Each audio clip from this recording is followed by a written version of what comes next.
Iron और pellet plant में आपका जो गियर क्लीन रहता है, क्लीन में जो ड्राइव सिस्टम रहता है, उसमें जो गियरबॉक्स रहता है, गियरबॉक्स से जो पावर आउटपुट होता है वो जाके कनेक्टेड होता है आपके पिनियन के पास। लेकिन गियरबॉक्स से जो पावर आउटपुट होता है और पिनियन के पास कनेक्ट होता है, उसको पावर ट्रांसमिट किया जाता है कॉपलिंग के थ्रू में।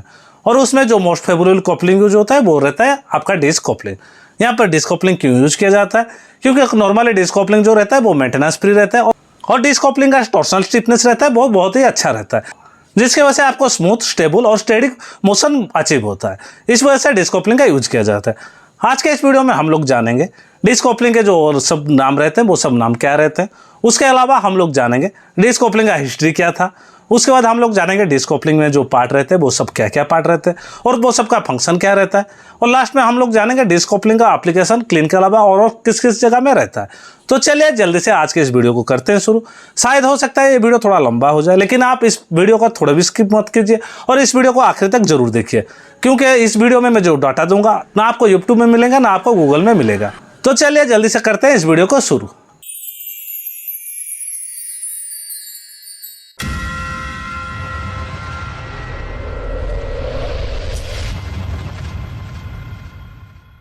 सबसे पहले डिस्क कॉपलिंग का यूज कहाँ कहाँ किया जाता है?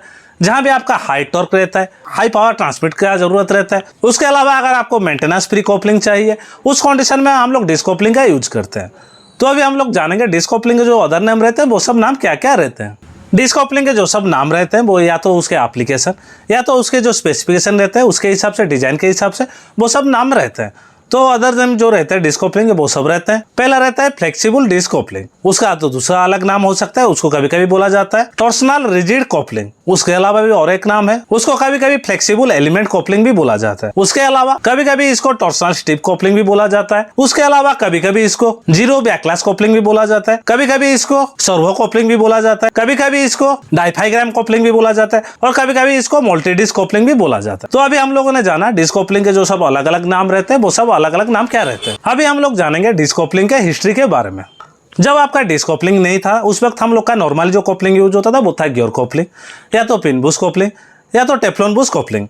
लेकिन उसमें क्या होता था, बार बार मेंटेनेंस करना पड़ता था, या तो पीरियडिकली उसमें हम लोग को गियर चेक करना पड़ता था, या तो बुश डैमेज होता तो बुश चेंज करना पड़ता था। उसके अलावा भी ये सब कॉपलिंग जब यूज होता था हैवी स्ट्रक्चर में, उस कंडीशन में क्या होता था, आपके जो इक्विपमेंट रहते इक्विपमेंट में बेयरिंग डैमेज हो जाता था। तो जैसे जैसे प्रॉब्लम बढ़ता गया तो लेट 20वीं सेंचुरी में तो धीरे धीरे कॉपलिंग को डेवलप किया गया। एक फाइनल कॉपलिंग निकाला गया जो था डिस्क कॉपलिंग। और डिस्क कॉपलिंग का रिक्वायरमेंट क्यों पड़ा? क्योंकि आपका जो इक्विपमेंट था, इक्विपमेंट में सील और जो आपका बेयरिंग रहता है उसको प्रोटेक्ट करने के लिए, उसके अलावा जो आपका कॉपलिंग रहता है उसको मेंटेनेंस फ्री बनाने के लिए डिस्क कॉपलिंग का इनोवेशन किया गया। एक बार डिस्क कॉपलिंग का इनोवेशन हो गया तो उसके बाद इसका जो कैरेक्टर था, इसके कैरेक्टर पर से ये बहुत ही ज़्यादा पॉपुलर हुआ और बहुत सारे एप्लीकेशन में इसको यूज किया जाने लगा। अभी हम लोग जानेंगे डिस्क कॉपलिंग के जो सब पार्ट रहते हैं वो सब पार्ट क्या रहते हैं और उनके फंक्शन क्या रहते हैं। नॉर्मली डिस्क कॉपलिंग के 5 पार्ट रहते हैं। पहला पार्ट रहता है हब, दूसरा पार्ट रहता है स्पेसर, तीसरा पार्ट रहता है आपके बोल्ट और बूश, चौथा पार्ट रहता है डिस्क और पांचवा जो पार्ट रहता है वो रहता है क्लैंप या तो आपका की वे। अभी हम लोग जानेंगे एक एक पार्ट के बारे में। सबसे पहले ये जो पार्ट आप देख पा रहे हैं इस पार्ट को हम लोग बोलते हैं हब। आपके डिस्क कॉपलिंग में नॉर्मली 2 हब लगे रहते हैं। एक हब कनेक्टेड रहता है आपके ड्राइव सिस्टम के साथ यानी गियरबॉक्स के साथ, और दूसरा जो हब रहता है वो कनेक्टेड रहता है ड्रिवन सिस्टम के साथ और वो कनेक्टेड रहता है आपके जो पिनियन रहता है पिनियन के साथ। तो एक डिस्क कॉपलिंग में 2 हब लगे रहते हैं। पहला रहता है कनेक्टेड आपके गियरबॉक्स के साथ और दूसरा जो कनेक्टेड रहता है वो रहता है पिनियन के साथ कनेक्टेड। दूसरा और जो मोस्ट इंपोर्टेंट पार्ट रहता है वो रहता है डिस्क। डिस्क कॉपलिंग में सबसे जो मेन पार्ट रहता है वो डीसी रहता है, क्योंकि जो भी टॉर्सन जनरेट होता है या तो जो भी टॉर्सन को ऑब्जर्व करना पड़ता है ये डीसी करता है। नॉर्मली डिस्क का अरेंजमेंट कैसे रहता है, इसमें बहुत सारे सिम लगे रहते हैं, बहुत सारे सिम आपस में कनेक्टेड रहते हैं थ्रू हब। और ये जो डिस्क रहता है नॉर्मली ये एसएस के बने रहते हैं और ये जो डिस्क रहते हैं इसका कैरेक्टर ऐसा रहता है कि ये इजीली ऑब्जर्व कर पाए टॉर्सनल लोड को। उसके बाद जो तीसरा पार्ट रहता है वो रहता है बोल्ट और बूश। आपके डिस्क के तो अंदर में कुछ होल रहते हैं, उसके अंदर में आपके बूश फिटेड रहते हैं। ये जो होल रहते हैं ये लेजर कटिंग से रहते हैं और उसके साथ कुछ बूश कनेक्टेड रहते हैं। नॉर्मली एक डिस्क में 6 से लेकर 8 तक बूश कनेक्टेड रहते हैं और उस बूश के अंदर में बोल्ट घुसता है और बोल्ट कनेक्ट करता है हब और स्पेसर को। और हब का काम क्या रहता है, हब आपका जो लोड रहता है वो इक्वली डिस्ट्रीब्यूट करता है डिस्क के ऊपर में। तीसरा जो पार्ट रहता है इस पार्ट को हम लोग बोलते हैं स्पेसर। आप देख सकते हैं पिक्चर में, इस पार्ट को हम लोग बोलते हैं स्पेसर। स्पेसर को यूज करने से बेनिफिट क्या है? स्पेसर को यूज करने से आपको लॉन्ग डिस्टेंस में पावर ट्रांसमिट करने में मदद मिलता है। उसके अलावा क्योंकि स्पेशल यूज होता है तो 2 डिस्क यूज हो पाते हैं। उस कंडीशन में उस डिस्क कॉपलिंग का जो भी कैपेसिटी रहता है वो इंक्रीज कर जाता है या तो डबल हो जाता है।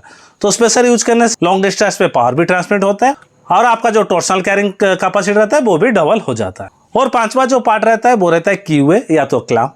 आप देख सकते हैं इस कॉपलिंग में हम लोग अभी देख पा रहे हैं क्यूए। ये क्यूए का काम क्या रहता है, ये जो हब रहता है हब को कनेक्टेड करता है शाफ्ट के साथ क्यूए के थ्रू में। तो जो आपका इनपुट शाफ्ट या तो आउटपुट शाफ्ट रहता है वो हब के साथ कनेक्टेड रहता है थ्रू की या तो क्लैंप के द्वारा।